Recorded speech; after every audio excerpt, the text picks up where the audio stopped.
આજે સવારથી જ મારા ઉપર ઘણા બધા ફોન પણ આવ્યા અને મને જે મેસેજ ફરતો થયો છે મેસેજે પણ વોટ્સએપ ઉપર મોકલવામાં આવ્યો કે તમારી ખરેખર બદલી થઈ ગઈ છે કે શું છે, શું હકીકત છે.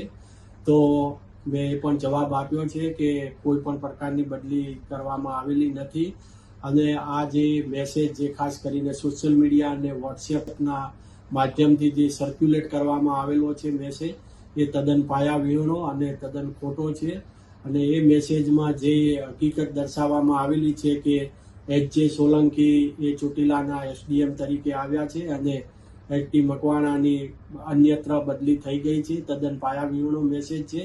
અને થાનગઢ, ચોટીલા અને મૂળીના નાગરિકોને ખાસ જણાવવાનું કે આવી કોઈ પણ પ્રકારની રાજ્ય સરકાર દ્વારા બદલી કરવામાં આવેલી નથી.